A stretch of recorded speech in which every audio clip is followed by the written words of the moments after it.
का स्वदेशी उत्पादन 70 लाख टन बढ़ाने के लिए 6 उर्वरक संयंत्रों का उद्धार किया जा रहा है। FCIL के गोरखपुर, सिंदरी, तलचर और रामागुंडम संयंत्र, HFCL की बरौनी इकाई और BVFCL की नामरू फोर्थ। सोने पर सुहागा ये है कि देश में अब बनेगा सिर्फ नीम लेपित यूरिया, क्योंकि इससे होगा किसानों का फायदा ही फायदा। अनाज का उत्पादन 10% तक बढ़ेगा। बढ़ेगी 10 से 15% नाइट्रोजन क्षमता।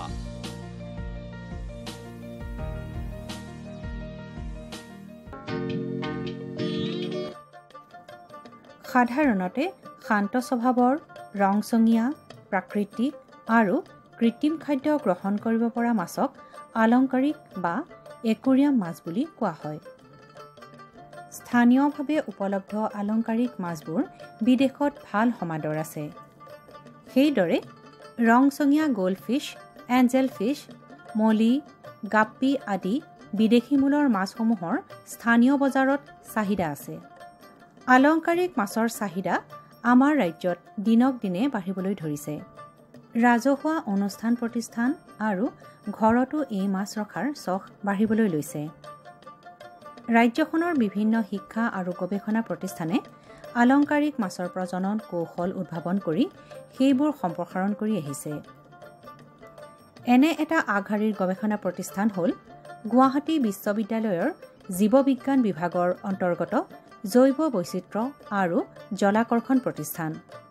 2014 চনৰ পৰাই এই গৱেষণা প্ৰতিষ্ঠানে স্থানীয় আৰু বিদেশী আলংকাৰিক মাছ প্ৰজননৰ বাবে লোৱা ব্যৱস্থাৱলী সন্দৰ্ভত অধ্যাপক ডক্টৰ দণ্ডধৰ শৰ্মাই এনেদৰে কয়। 2014 চনৰ পৰা গুৱাহাটী বিশ্ববিদ্যালয়ৰ অন্তৰ্গত জলাকৰ্ষণ আৰু জৈৱ বৈচিত্ৰ্য কেন্দ্ৰটোৱে বিভিন্ন চৰকাৰী অনুষ্ঠানৰ অনুদান সাপেক্ষে আমি বিদেশী আলংকাৰিক মাছ তথা স্থানীয় আলংকাৰিক মাছৰ প্ৰজনন আৰু পুনৰ উৎপাদনৰ প্ৰয়াস কৰি আহিছোঁ। আৰু এতিয়ালৈকে আমি প্ৰায় 20 বিধ বিদেশী আলংকাৰিক মাছৰ পুনৰ উৎপাদন আৰু প্ৰজনন কৰিবলৈ সক্ষম হৈছোঁ। তাৰ লগতে আপোনালোকে শুনি সুখী হ'ব যে আমি স্থানীয় আলংকাৰিক মাছৰ প্ৰায় 18 বিধৰ প্ৰজনন তথা পুনৰ উৎপাদন কৰিবলৈ সক্ষম হৈছোঁ। আমি স্থানীয় আলংকাৰিক মাছৰ প্ৰজননৰ বিষয়ে ক'বলৈ গ'লে আমি আপোনালোকে জানে যে আমাৰ গোটেই অসমখন ক'লে ভুল হ'ব। গোটেই উত্তৰ পূৰ্বাঞ্চলত আমাৰ যিটো গৰৈজাতীয় মাছ, যিটো চান্না স্পেচিছ বুলি কোৱা হয়, প্ৰায় 12 বিধ চান্না স্পেচিছ আছে। তাৰে ভিতৰত পৃথিৱীৰ ভিতৰত আটাইতকৈ যিটো দামী চান্না স্পেচিছ সেইটোৰ নাম চান্না বাৰ্কা, আৰু তাৰ সেই মাছটো অকল অসমতে পোৱা যায়। আমাৰ মূল লক্ষ্য আছিল যাতে এই মাছটো অৰ্থাৎ গৰৈজাতীয় মাছবিলাকৰ আমি যিবিলাক আলংকাৰিক মাছ হিচাপে বজাৰত অত্যন্ত চাহিদা বেছি, সেই মাছবিলাকৰ প্ৰজনন আৰু পুনৰ উৎপাদনৰ প্ৰয়াস কৰা হয়। সেই মাছবিলাকৰ ভিতৰত যিটো নগাচেং বুলি কয়, বৈজ্ঞানিক নামটো তাৰ চান্না অৰেঞ্জিমি বুলি এটা, আৰু এটা আছে চান্না এন্দ্ৰাও, আৰু এটা আছে চান্না বিহাৰী। এই গোটেইখিনি মাছৰ আমি প্ৰজনন কৰিবলৈ সক্ষম হৈছোঁ। আৰু এতিয়ালৈকে আমি প্ৰয়াস কৰি আছোঁ যাতে চান্না বাৰ্কাটো আমি কৰিব পাৰোঁ, কিন্তু এতিয়ালৈকে আমি সক্ষম হোৱা নাই, কাৰণ আমি এতিয়ালৈকে চান্না বাৰ্কাটো আমি যোগাৰ কৰিব পৰা নাই। আমি গাপ্পিটো, আপুনি জানে যে গাপ্পিটো অত্যন্ত সহজ। তাক একুৰিয়ামত এটা পৰিৱেশ এটা সৃষ্টি কৰি দিলে, অকল খাদ্যটো দি থাকিলে গাপ্পি নিজে নিজে ব্ৰিডিং হৈ থাকে। গাপ্পি আমি যিমান লাগে সিমান ব্ৰিডিং কৰিব পাৰোঁ।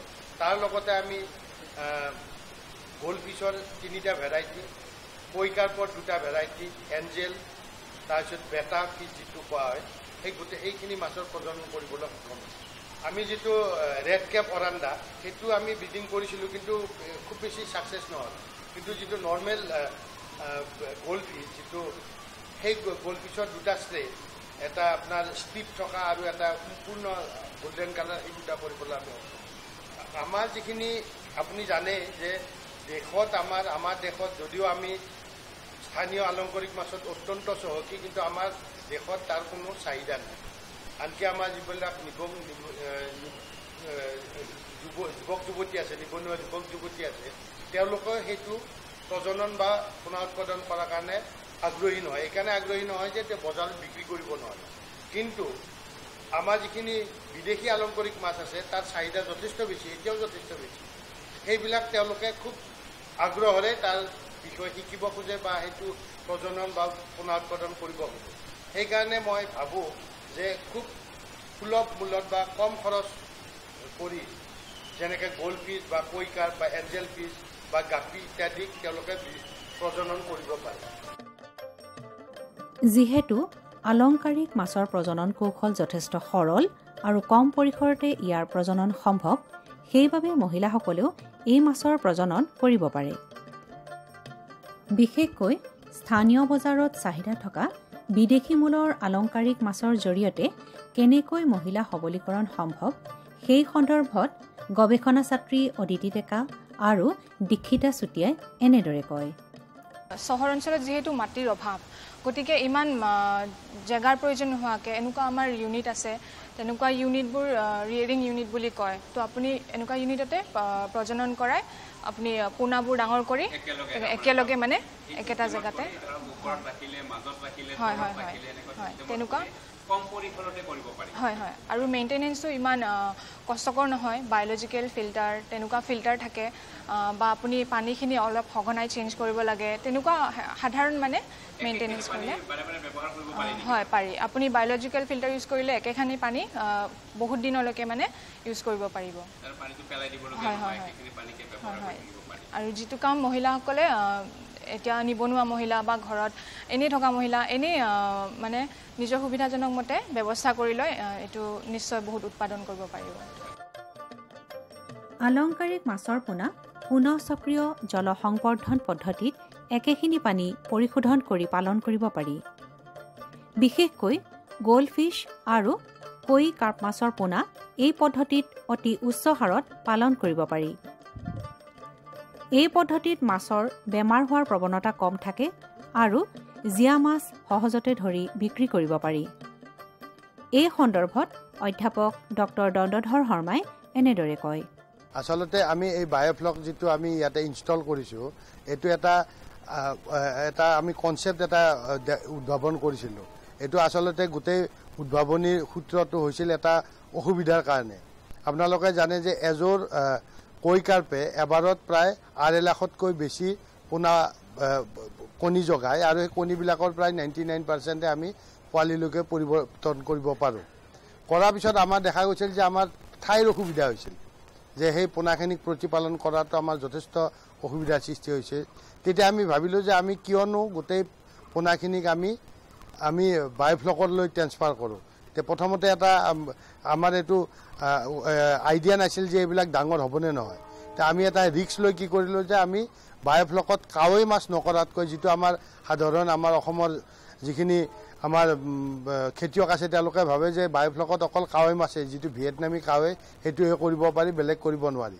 সেইটো আমি ভুল প্ৰমাণিত কৰাৰ কাৰণেও আমাৰ অসুবিধাটোৰ কাৰণেও আমি কি কৰিলোঁ যে আমি কৈ কাৰ্পৰ গোটেইখিনি পোনা আনি আমি বায়'ফ্লকত দিলোঁ। দি আমি যিটো পদ্ধতি তাক খাদ্য দিয়া হয় বা ইৰেশ্যন দিয়া হয় গোটেইখিনি আমি দিলোঁ। দিয়াৰ পিছত দেখা গ'ল যে অতি আমি আনন্দৰে জনাবলৈ সুখী হৈছোঁ, আনকি ঠাণ্ডা দিনতো কৈ কাৰ্পৰ কোনো ধৰণৰ বেমাৰ সৃষ্টি নহয়। আৰু লগতে আমি দেখা পাইছোঁ যে বায়'ফ্লকত থকাৰ কাৰণে কৈ কাৰ্পৰ যিটো ৰং সেইটো যথেষ্ট বেছিহে হয়। সেইকাৰণে আমি খেতিয়কসকলক এইটো আহ্বান কৰিব খোজোঁ যে তেওঁলোকে যাতে নাভাবে অকল কাৱৈ মাছে বায়'ফ্লকত খেতি কৰিব পাৰি।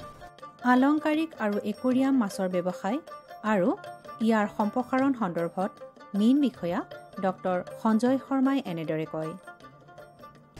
একুৰিয়ামত মাছ ৰখাৰ যিটো হবি, সেই হবি পৃথিৱীৰ ভিতৰত দ্বিতীয় শ্ৰেষ্ঠতম হবি হিচাপত ইতিমধ্যে স্বীকৃতি লাভ কৰিছে। গতিকে এই যে একুৰিয়ামত মাছ ৰখাৰ হবি পশ্চিমীয়া দেশবিলাকত আছিল আৰু লাহে লাহে আমাৰ এছিয়া মহাদেশতো এইটো বিস্তৃত হৈছে। আৰু আমি শেহতীয়াভাৱে লক্ষ্য কৰিছোঁ যে আমাৰ অসমতো একুৰিয়ামত মাছ ৰখাৰ যিটো চখ সেইটো লাহে বাঢ়িছে। ইয়াৰ হয়তো কেইবাটাও কাৰণ আছে। গোটেই দিনটো চিন্তাক্লিষ্ট মন হৈ থকাৰ কাৰণে তেওঁ মনটোক অকণমান অৱসাদ বিনোদন কৰাৰ কাৰণে আমাৰ একুৰিয়ামত মাছ ৰখাটো আজিকালি এটা যিখিনি মানুহ চিন্তাক্লিষ্ট মানুহখিনিৰ এটা অৱসাদ হিচাপত তেওঁলোকে এইটো অৱসৰ বিনোদন হিচাপত গ্ৰহণ কৰে। তাৰোপৰি কিছুমান যিবিলাক ৰোগী থাকে, কিছুমান চিকিৎসা, এই চিকিৎসা যিবিলাকে হয়তো মানসিক চিন্তাক্লিষ্ট হয়, মানসিক ৰোগত যিবিলাকে ভোগে, এই মানসিক ৰোগীবিলাকৰ কাৰণেও এটা চিকিৎসা ব্যৱস্থা হিচাপত একুৰিয়ামত মাছ ৰখাটো ইতিমধ্যে এটা ৰোগ নিৰাময়ৰ এটা ব্যৱস্থা হিচাপত ইতিমধ্যে চিহ্নিত হৈছে। কিন্তু আমি লক্ষ্য কৰিছিলোঁ যে কেইবছৰমান আগলৈকে একুৰিয়ামত যিখিনি মাছ ৰাখে তাত সাধাৰণতে যিটো পৰিৱেশ গঠন কৰা হয়, এই পৰিৱেশখিনি দিয়া হয় সাধাৰণতে কিছুমান প্লাষ্টিকৰ দ্বাৰা তৈয়াৰী কিছুমান উদ্ভিদৰ দ্বাৰা, যাতে এই প্লাষ্টিকৰ উদ্ভিদখিনিয়ে এটা প্ৰাকৃতিক পৰিৱেশ এটা কেতিয়াও আনিব নোৱাৰে। কিন্তু লাহে লাহে কিছুমান আমাৰ অসমৰে কিছুমান উদীয়মান ল'ৰাই তেওঁলোকৰ চিন্তা চৰ্চা কৰি গৱেষণা কৰি এইটো তেওঁলোকে নিজা তেওঁলোকৰ অভিসন্ধি আৰু নিজা চেষ্টাৰ ফলত তেওঁলোকে এনেকুৱা কিছুমান প্ৰাকৃতিক পৰিৱেশত ৰখা মাছৰ সৃষ্টি কৰিছে, যাৰ কাৰণে আজি আমি গুৱাহাটীতে বহু জেগাত এনেকুৱা প্ৰাকৃতিক পৰিৱেশত মাছ ৰখাটো সম্ভৱপৰ হৈ উঠিছে আৰু লাহে লাহে এই হবিটো আমাৰ ৰাইজৰ মাজলৈকে বিস্তৃত হৈছে। গতিকে মই অত্যন্ত আশাবাদী এই যিটো গৱেষণাৰ ফল, এই গৱেষণাৰ ফলত আমাৰ একুৱাচিন্থেটিছ নামৰ যিটো প্ৰতিষ্ঠান গুৱাহাটীৰ 6 মাইলৰ VIP ৰোডত অৱস্থিত, এই একুৱাচিন্থেটিছ নামৰ প্ৰতিষ্ঠানটোৱে অকল প্ৰাকৃতিক পৰিৱেশত কেনেদৰে আলংকাৰিক মাছসমূহ ৰাখিব পাৰি তাৰ কাৰণে তেওঁলোকে চিন্তা চৰ্চা কৰিছে আৰু ইতিমধ্যে তেওঁলোকে সফলো হৈছে। প্ৰতিদিনে বিভিন্ন জেগাৰ পৰা বহু মানুহ আহি ইয়াত ভিৰ কৰেহি আৰু তেওঁলোকে চাই তেওঁলোকৰ ঘৰত একুৰিয়াম সাধাৰণতে স্থাপন কৰে। আৰু ইতিমধ্যে বাস্তুশাস্ত্ৰৰ ফালৰ পৰা যদি ক'ব লগা হয় তেনেহ'লে ঘৰৰ বাওঁফালে যদি মানুহজন যেতিয়া কিবা কামতে হওক বা যিকোনো কামতে ওলাই যায়, তেতিয়াহ'লে তেওঁ যোৱাৰ যিটো বাওঁফাল, এই বাওঁফালটোত যদি মাছ দেখি যায়, প্ৰাকৃতিক পৰিৱেশত মাছ দেখিলেতো আৰু ভাল, তেতিয়াহ'লে তেওঁ যি ওলাই যোৱাৰ যিটো কামত তেওঁ ওলাই যাব সেই কামটো সম্পূৰ্ণভাৱে সফল হৈ তেওঁ ঘূৰি আহে বুলি এটা বাস্তুশাস্ত্ৰই কৈছে। গতিকে যিটো দ্বিজ, মৃগ আৰু মৎস্য এই তিনিটা হয়তো চাব লাগে যোৱাৰ আগে আগে।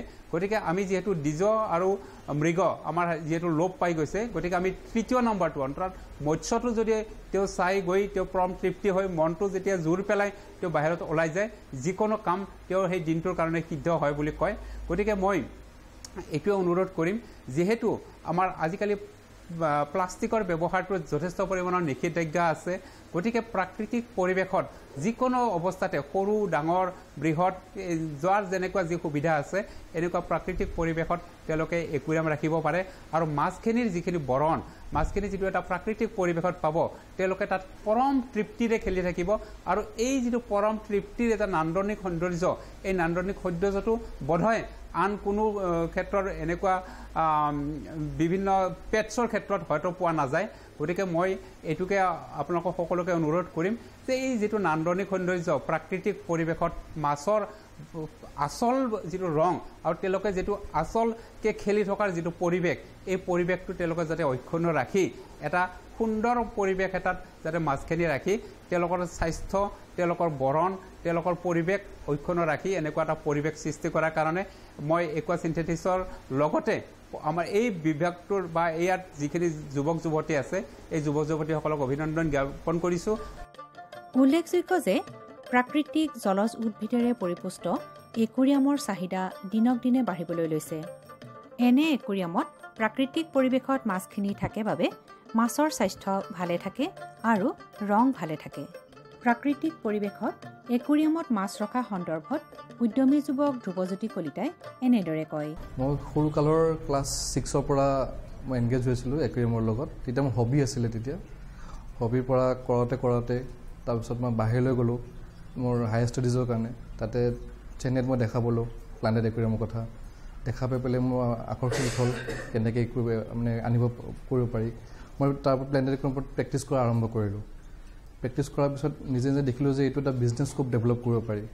তেনেকৈ মই চেন্নাইৰ পৰা তাৰপিছত কেইবছৰ চাকৰি কৰি পেলাই মই এইটো ষ্টাৰ্ট কৰিছোঁ বিজনেছটো একুৰিয়ামৰ।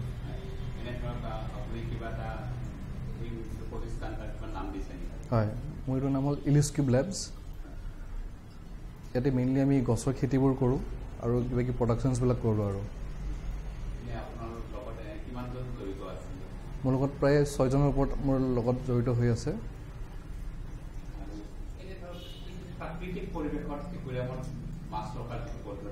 লাহে লাহে লাহে লাহে আমাৰ অসমতো যথেষ্ট জনপ্ৰিয় হৈ উঠিছে এই সন্দৰ্ভত আপুনি কি ক'ব বিচাৰে এইটো আগত যোনবিলাক একুৰিয়ামছবিলাক আছিল এইবিলাক নৰ্মেল একুৰিয়াম দেখা পোৱা গৈছিল চব গোটেই প্লাষ্টিকৰ বস্তুবিলাক চিৰামিক্সৰ বস্তুবিলাকেই ইউজ কৰা গৈছিলে নেচাৰেল পাথৰ কাঠ বা প্লান্টছ ইউজ কৰা নকৰিছিলে যেতিয়া নতুনকৈ যেতিয়া এইবিলাক ডেভেলপ কৰা গ'ল প্লান্টছ আমি যেতিয়া লগাই চালোঁ যেতিয়া আমি গেলেৰীত যেতিয়া আমি বস্তুবোৰ বনাই চালোঁ মানুহবিলাক যেতিয়া আহি পেলাই চাই ইয়াতে বহুত আকৰ্ষিত হয় চাই বহুত ভাল পায় যে বস্তুটো এনভাইৰমেণ্টটো বেলেগ হয় মাছৰ কালাৰবিলাক বেলেগ আহে অলপ সম্পূৰ্ণ প্ৰাকৃতিক নেচাৰেল হেৰিত আহি পৰে তাৰপিছত গ্ৰ'থবিলাকো ভাল দেখা পায় সেনেকৈ মানুহবিলাকৰ ডিমাণ্ডটো এনেকৈ বহুত বাঢ়ি গ'লে আৰু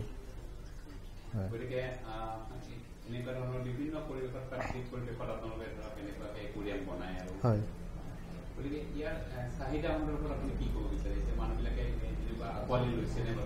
হয় যোনে প্ৰথমবাৰ ইয়াতে আহি সোমাই আহি পেলাই যেতিয়া দেখা পায় সদায় আচৰিত হৈ যায় মানে কি দেখিলোঁ মই যেতিয়া লাহে লাহে তেখেতে এনেকৈ সদায় একদিন দুদিনকৈ আহে তাৰপিছত শিকে আমাৰ পৰা বস্তুটো কেনেকৈ বনাব লাগে একুৰিয়ামবোৰ কিয় টাইম দিব লাগিব একুৰিয়ামটো বনোৱাৰ আগতে শিকিব লাগিব গছবোৰ কেনেকৈ গজাব লাগিব কেনেকৈ ৰাখিব লাগিব ছিষ্টেমবোৰ যেতিয়া গম পোৱা যায় লাহে লাহে এনেকৈ মানুহবিলাক একুৱায়াৰ হৈ যায় আৰু আমাৰ মেইন এইম হ'ল যেতিয়া মাছ পুখুৰীত নহয় য'তেই মাছ থাকে তাতে কি প্ৰাকৃতিক থাকে তাতে অৰিজিনেল গছ থাকিব পাথৰ থাকিব মাটি থাকিব সেনেকৈ থাকে ছেইম ইয়াতো কি হৈছে আমাৰ গছ এডাল আছে তাতে গছবিলাক আছে গছে কি কৰিছে আপোনাৰ অক্সিজেনবোৰো দিছে মাছে অক্সিজেনবোৰ লৈছে মাছৰ পৰা কাৰ্বন ডাই অক্সাইডবিলাক গছে লৈছে চ' এটা নেচাৰেল ইক'চিষ্টেম এটা ক্ৰিয়েট হৈছে ইয়াতে আৰু সেনেকৈ নেচাৰেল ইক'চিষ্টেম ক্ৰিয়েট হোৱাৰ কাৰণে কি হৈছে গোটেই মাছবিলাকৰ কালাৰ গছৰ কালাৰ চব ভাইব্ৰেণ্ট হৈ ভালকৈ গজিছে মানে কিছুমান যেনেকৈ এলগিজ কিছুমান হয় এলগি কিছুমান হ'লে কিছুমান মাছে এলগিবোৰ খাই পেলাই এনেকৈ ছাৰ্ভাইভ কৰে এডিশ্যনেলি আমি সিহঁতক যিহেতু অলপ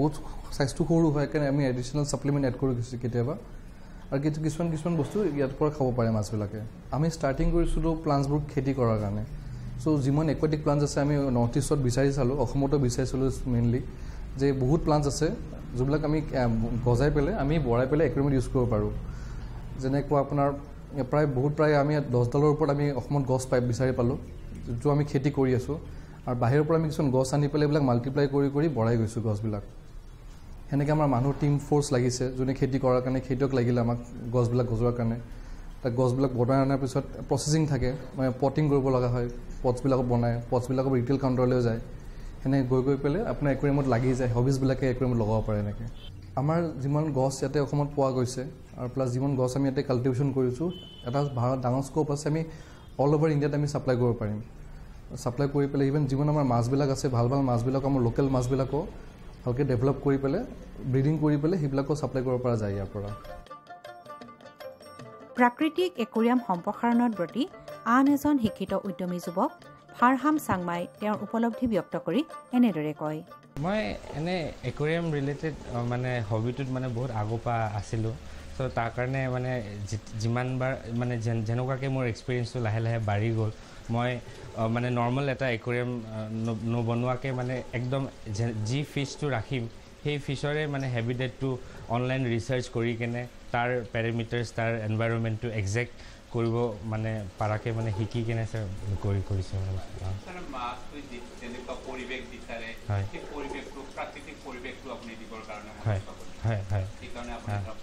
হয় মানে প্লাষ্টিকৰ কিছুমান উদ্ভিদ থাকে বা এনেকুৱা ধৰণৰ থাকে গতিকে প্লাষ্টিকৰ উদ্ভিদ আৰু এই যিটো প্ৰাকৃতিক উদ্ভিদ ইয়াৰ মাজত আপুনি পাৰ্থক্য কি বিচাৰি পায় আমাৰ যোনটো নেচাৰেল মানে অৰিজিনেল যোনটো ছেটআপ মই কৰি আছোঁ এইকেইটা দেখাত বহুত মানে পিচফুল হয় আৰু সুন্দৰ হয় আৰু এটা বায়'লজিকেল যোনটো মানে নেচাৰেলি এটা ফিল্টাৰেশ্যন থকাৰ কাৰণে মানে মেইনটেনেঞ্চো ভালকৈ কৰিলে ইজি হয় আৰু ইমান ৰেগুলাৰ যোনটো মানে আমি আগৰ একুৰিয়ামকেইটা ক্লিন কৰি আহিছোঁ এনেকুৱাকৈ ক্লিন কৰিবও নালাগে চ' এইকেইটা চব মানে আমাৰ বেনিফিটছ আছে আৰু দেখাটো ভাল লাগে গতিকে ধৰক আপুনি যে ক'লে যে প্ৰাকৃতিক পৰিৱেশত আৰু মাছখিনি যিখিনি মাছ ৰখা যায় আমি দেখিছোঁ মাছৰ যিটো বৰণ সেই বৰণটো সুন্দৰ মানে যিটো অৰিজিনেল যিটো বৰণ আছে সেই বৰণখিনি একে থাকে গতিকে প্ৰাকৃতিক পৰিৱেশত ৰখাৰ যিটো চাহিদা আমাৰ গ্ৰাহকবিলাকৰ যিটো চাহিদা এই চাহিদাটো লাহে লাহে বাঢ়িছে নেকি বাৰু প্ৰাকৃতিক একুৰিয়ামৰ চাহিদা অঁ ছাৰ বহুত মই 2017ত মানে আৰম্ভ কৰিছোঁ ইয়াতে তেতিয়া হয় বহুত ভাল মানে যোনে এইটোতো এটা হবি বেছটো হয় মানে চ' যোনে হবিজ নিচিনাকৈ আহিছে ইয়াতে তেখেতে মানে বহুতে ভাল পাইছে আৰু অবভিয়াছলি মানে এই এনেকুৱা টাইপৰ একুৰিয়ামটো শ্বিফ্ট কৰিছে সিহঁতে আমাৰ আগৰ প্লাষ্টিক একুৰিয়ামৰ পৰা মানে আজিকালি যোনটো এই নেচাৰেল কনচেপ্টটো আছে সেইটোৰ লগে মানে ইহঁতে চবেই শ্বিফ্ট কৰিছে প্ৰাকৃতিক একুৰিয়াম সম্প্ৰসাৰণত নিজকে আত্মনিয়োগ কৰিবলৈ মনস্থ কৰা শিৱসাগৰ জিলাৰ যুৱ ব্যৱসায়ী জয়ন্ত বৰগোহাঁয়ে তেওঁৰ অভিব্যক্তি প্ৰকাশ কৰি এনেদৰে কয় খুব ভাল লাগিছে আচলতে এই যিটো ইয়াত আমি আহি প্ৰথমতে দেখিব পালোঁ একোৱা চেণ্ট্ৰিষ্টিত আৰু প্ৰাকৃতিকভাৱে গোটেই বস্তুটো আচলতে তেওঁ নিৰ্মাণ কৰি উলিয়াইছে আৰু আমি এতিয়া ধৰক বাহিৰৰ যিবিলাক একুৰিয়াম হয় তাত অলপ প্লাষ্টিক বা বেলেগ বেলেগ ধৰণে আচলতে এনেই এটা ধৰক মাছ ৰুম এটা থয় এইকেইটা মাছ বুলি ধৰিব পৰা যায় কিন্তু ইয়াত আপুনি এটা যিটো দেখিছে পৰিৱেশ এটা আছে আচলতে আপুনি গোটেই বস্তুখিনি ইয়াত সজাই তোলা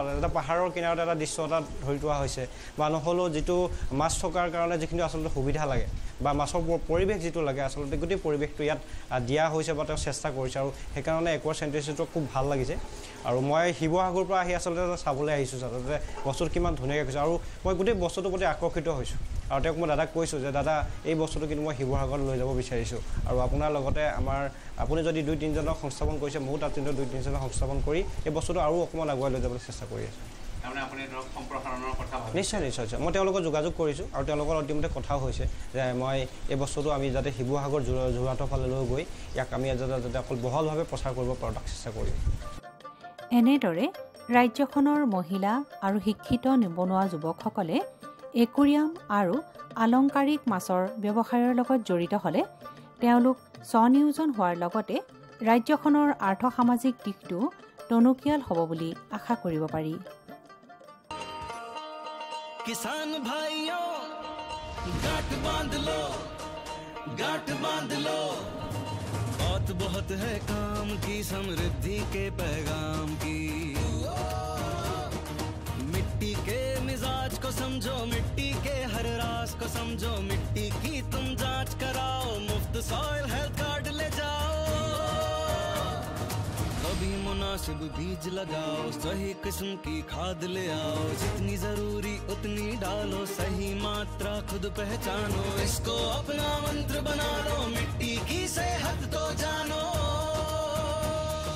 बात बहुत है काम की कम लागत अधिक वरदान की किसान भाइयों गांठ बांध लो आज ही मिट्टी की जांच कराएं राज्य सरकार के कृषि अधिकारी से संपर्क करें और मुफ्त में सॉइल हेल्थ कार्ड पाएं कृषि और किसान कल्याण मंत्रालय द्वारा किसान हित में